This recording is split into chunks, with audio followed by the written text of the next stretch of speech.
Hello, good morning or afternoon or evening. I'm glad for the opportunity to provide an overview of a toolkit that we believe can be very useful for Pennsylvania LEAs focused on selecting and implementing an instructional delivery model for this upcoming school year. So I'll take a moment to introduce myself, my organization, and the process that led to this toolkit, and then spend the bulk of this video voicing over what's in the toolkit. So my name's Rob Yench, and I work with Mass Insight Education and Research. Mass Insight is a national nonprofit organization that supports state and local education agencies and schools. And our mission is to provide leadership in closing achievement and opportunity gaps for underserved students, to drive college and career success. And we do that by focusing on system transformation and student academic success. Currently, we have partnerships on both coasts throughout the Midwest, in Texas, in the Southeast, and in our backyard in New England. We are Boston based, but our folks live across the country. And work across the country. So in the course of our work, we've had the opportunity to partner with Pennsylvania and with PDE in particular, as well as a number of districts across the Commonwealth over the last 5 years. And we've done a number of school reviews, district reviews, we've facilitated some strategic planning processes, and we've provided implementation support to school and district leaders along the way. And so for the last several months, all of us at Mass Insight have, as we're sure like many of you, really been spending a lot of our time and energy and resources thinking through and helping our partners across the country think through how to respond to the coronavirus pandemic. And kind of the driving question there, right, is how do we ensure the health and the safety of students, families, staff, the broader communities, while doing everything possible to maximize student learning and growth. And so pursuing the answer to that question has provided us insight into what schools and school systems across the country are doing. So we were really pleased when our partners at Pennsylvania's System for LEA and School Improvement and PDE invited us to work with them to pull what we've learned from our work across the country these last several months into a toolkit that would be available to LEAs across the Commonwealth of Pennsylvania to use as you ensure the health and safety of your students, families, staff, and broader communities while doing everything possible to ensure student learning and growth. And so this is that toolkit.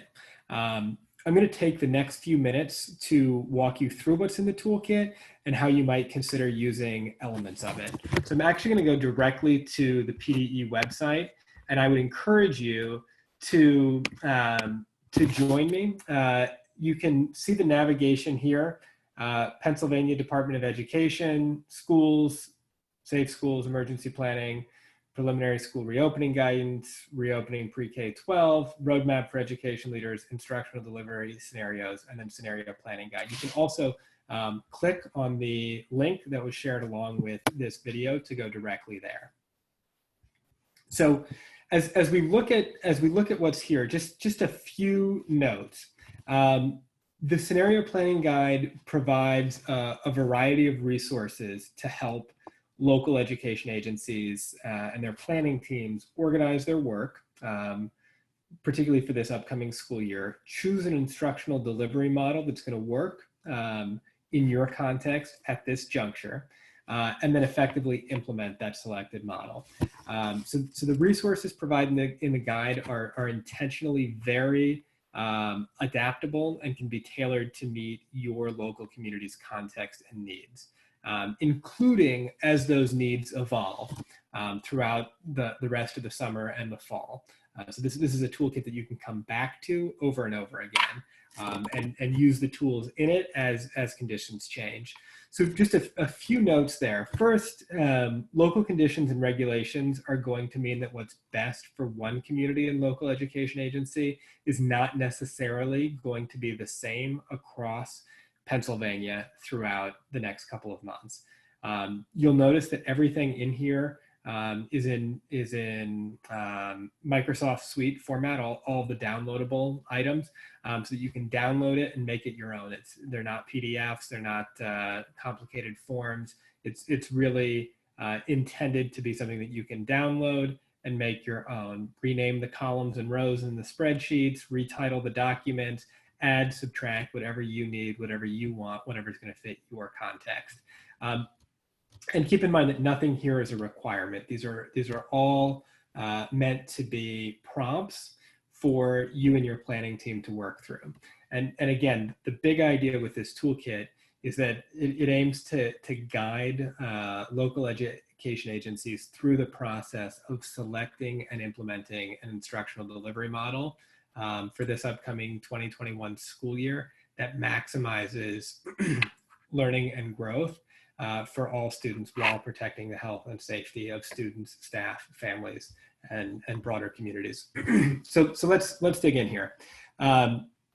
When you navigate here, you'll notice that the first thing in the middle of the page is this toolkit structure and content.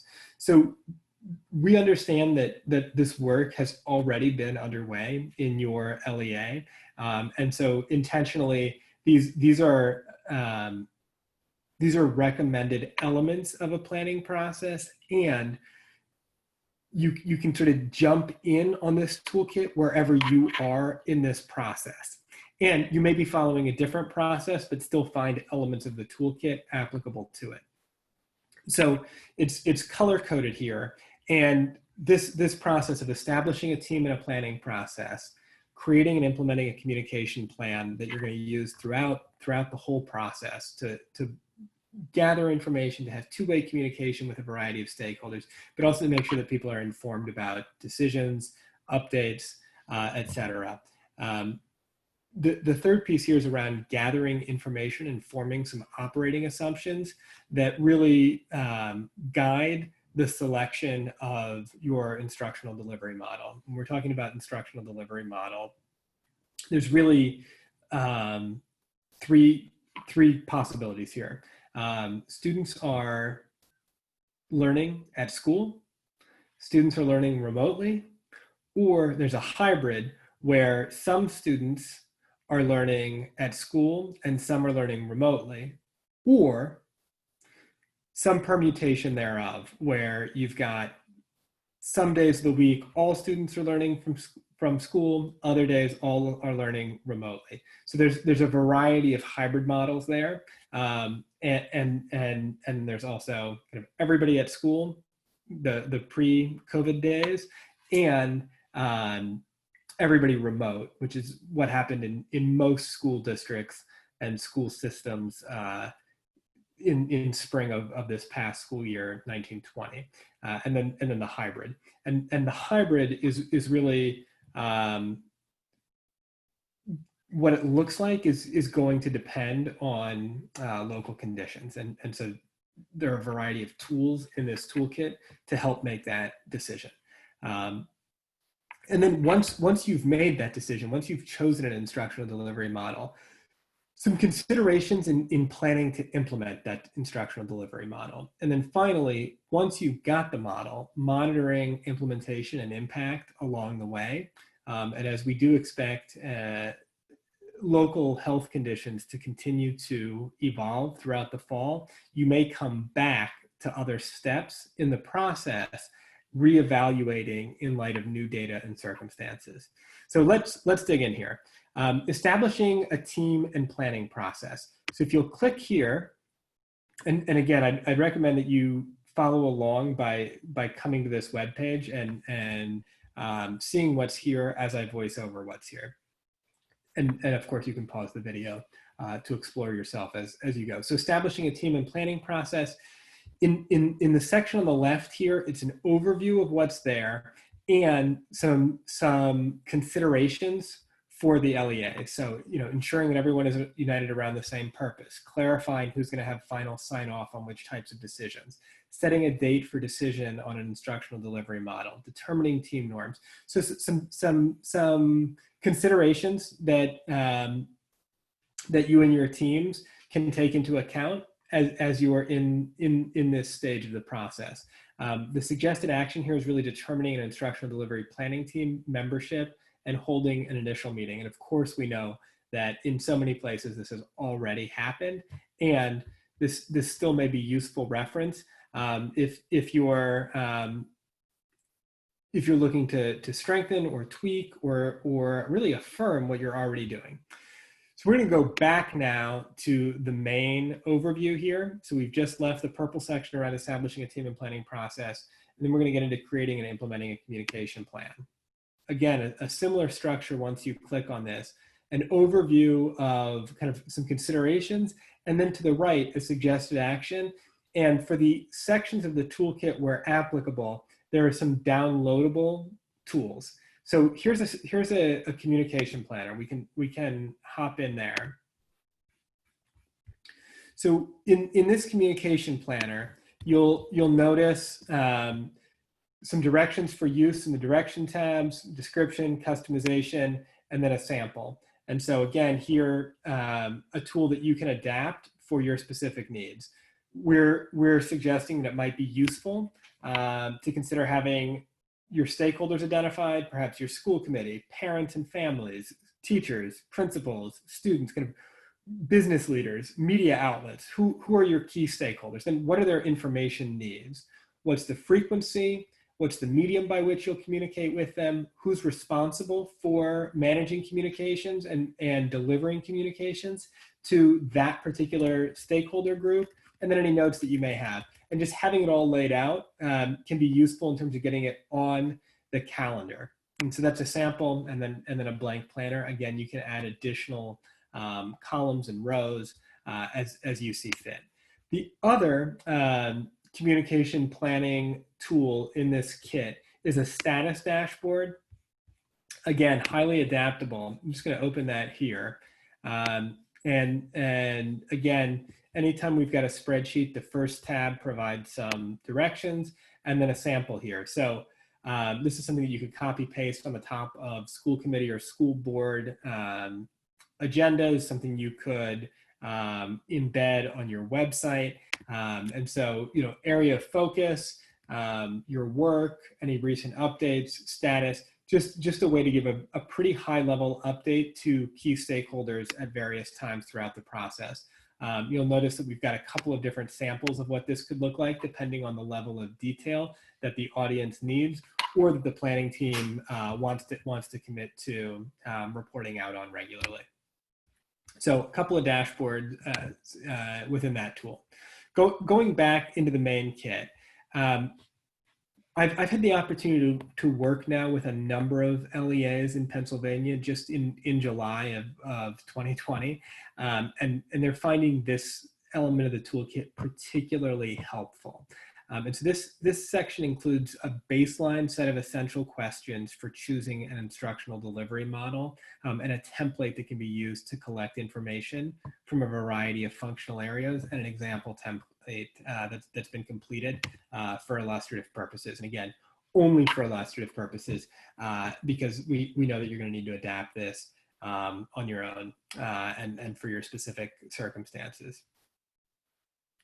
So there are really three sets of questions here at the outset around where students are learning, how students are learning, and to include in your instructional delivery model considerations. And then there's a more detailed worksheet here. So I'm actually going to start with the example. The worksheet is just a blank version of the example, but I want to show you what it could look like filled in. Again, knowing the content here is intentionally fictional. It's for illustrative purposes only and specifically, but I do think that it provides kind of a helpful way of thinking through what some of the considerations likely are. So for example, what's your projected classroom capacity? So for example, if CDC and PA guidance recommend 6 feet between students, that'll require 36 square feet per student. If your average classroom size is 600 square feet, then the average middle school or elementary classroom in this district would accommodate 16 students. Using the same formula, the average high school classroom would accommodate 15 students, noting that there are some substantial differences in classroom size within and between buildings. So this LEA decided it would not consider student absences when calculating classroom capacity. In 1920, the average class size was 28 in elementary, 28 in middle and elementary and middle, and 22 in high school. So just aggregating these information points is the first step. What's the projected capacity for each building? So if an elementary school has 12 regular classrooms, a music room, a gym, a cafeteria, and an average capacity given distance requirements of 16, that would mean the overall building capacity is 192 based on projections for every building. LEA capacity would be 30% below the 1920 enrollment. So again, you're building up a picture of what's possible given a number of these decision drivers. So then what's your projected enrollment by grade level? And we talk through, or we don't talk through, we've written up an example here. Projected parent requested remote enrollment, likely gathered through a survey. Projected number of teachers who will only provide remote instruction, projected teacher absence rate, projected limitations of student transportation, projected changes to staff roles and responsibilities, projected time for teacher collaborative planning, projected ability to hire and train new staff, and then projected cost of meeting building health and safety requirements. And again, there's an example for all of these for you to fill out. And then what you'll get to towards the end of the document is a table for organizing those operating assumptions. So we talked through A and B above, right? And so here's kind of putting it into a table. This is sort of what comes before this is what it is, and now this is sort of the so what moment. So if you've got projected classroom capacity of 16 in elementary and middle, 15 in high school, it's down from 28 and 22 respectively. What are the implications? What does that mean? It means that without remote instruction, lower enrollment classrooms will require additional teachers, which means that this LEA might need to consider larger remote classrooms. What does it mean for projected capacity for each building here? So in nearly all buildings, enrollment capacity will need to decrease by approximately 30%. Some notes on that consideration. So this district is realizing, okay, we can only accommodate 70% of last year's student body in buildings. That means that roughly 30% of students need to be remote at any time unless other spaces are utilized. And there are similar capacity reductions across all buildings. So again, the idea here is to take into account a baseline set of decision drivers, aggregate that information, and then process it through dialogue, certainly prompted by this table, to really build up a picture of what's possible in terms of instructional delivery model in light of the current health conditions. And again, those local health conditions and recommendations from PDE may change over the course of the fall, and so we're hoping this is a tool that you can come back to based on the most current information that you have, the operating assumptions that you're working from. And again, I mentioned that in addition to the example, which is filled out, the worksheet version is simply a blank version of that example. So just a clean, fresh one for you to fill out as you see fit. And again, this is a tool that districts have told us has been extremely helpful for them as they land on their instructional delivery model. Of course, the next step is landing on the instructional delivery model. So as you process everything that you've built up through analyzing your operating assumptions, what is your instructional delivery model going to be? And so here's an example. And the idea here, again, is to synthesize and aggregate everything that you've put in the table that we just looked at in the previous section, and say, how are students going to receive instruction? And it may be different depending on the grade band. You may need to add columns here. We know of some districts that are thinking about this in terms of 6-12 and K-5. We know that some districts have a different plan for their youngest scholars than they do for their later elementary scholars. So there's a lot of ways to adapt what's here. At the bottom, you'll see some scheduling mock-ups. Again, totally adaptable, but just provides an example of what it could look like depending on what decision you make. And again, here, the worksheet version is what I just showed you, except a blank form so that you can make it your own. And again, that's also all Word, Excel documents, things that you can download and directly edit. So you've got your team, you've got your communication plan, you've got some operating assumptions, you've selected an instructional delivery model. Now it's really time to implement the chosen instructional delivery model.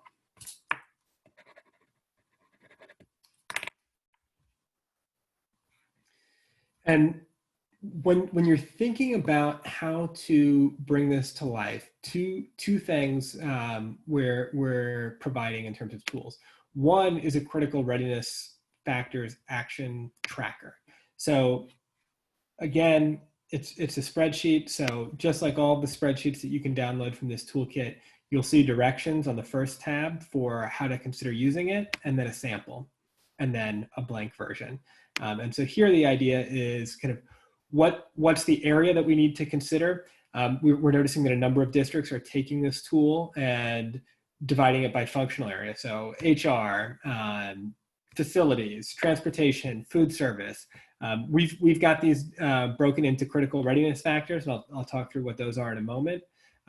What's the action that needs to be taken? What's the start date, due date, status description?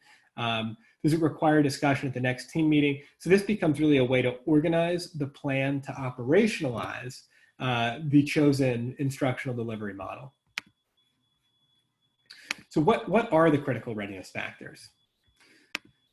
We're going to pop open this second document here, critical readiness factors, the Word document. And it's a set of questions for each of the factors. So one of the factors is building school calendars and schedules. So some guiding questions as you figure out how to do that, and some suggested steps. So again, completely suggested, recommended, but what we're noticing that a number of districts are doing is they're taking this as a starting place, plugging it into their action plan, and everybody's action plan looks a little different, but here's an example of one again, the one that we just looked at. And they're saying, okay, are we making sure that we're accounting for each of these potential steps in these suggested steps in our action plan? And again, the critical readiness factors cover a number of things. So building LEA and school calendars and schedules. As you go further down, recruiting and hiring teachers and staff. You'll notice here that there are some additional resources linked that provide additional tools. Delivering effective remote instruction and support to students. So some guiding questions for figuring out how to do that. Some suggested steps, which again, you can plug into your action tracker. Identifying student needs and providing required services and supports, providing transportation and food services consistent with health requirements, ensuring student and staff health and safety here, and again, resources as you go that might be useful.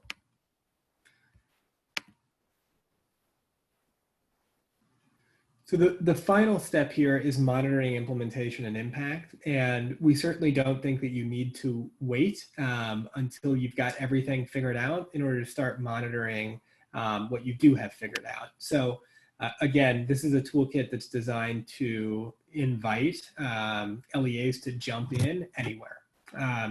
So as you're thinking about monitoring implementation and impact, you're convening various committees and subcommittees. We've got just a suggested meeting agenda and protocol that we've noticed has been helpful, not only in coronavirus pandemic planning, but also sort of in any kind of strategic planning implementation. So if you'll click right here, it'll pull up this Word document. And so here's, again, a highly adaptable starting place meeting agenda that you can adapt for your purposes. Kind of some suggested pre-work ahead of monitoring implementation and impact meetings, an agenda, a place to capture discussion notes, decisions made, tasks and actions coming out, a parking lot if you're familiar with that meeting structure or protocol, and then items to include in communication to stakeholders. So a generic, highly adaptable agenda that seems to be working pretty well for a number of folks for this purpose. And then in terms of progress monitoring, here we've got another document for your consideration. And this is really a system for organizing how you're going to tackle progress monitoring. So those are the elements of the toolkit, the 6 elements, which are again color coded at the top here, and you can walk through them one by one, following the links here, or you can jump in straight away knowing that there's something specific that you need. So I hope this has been helpful, and we so appreciate all of the work that so many across the state are doing to really ensure that their communities, their students, their families, their staff are safe, while at the same time doing everything possible to maximize student learning and growth. So thank you.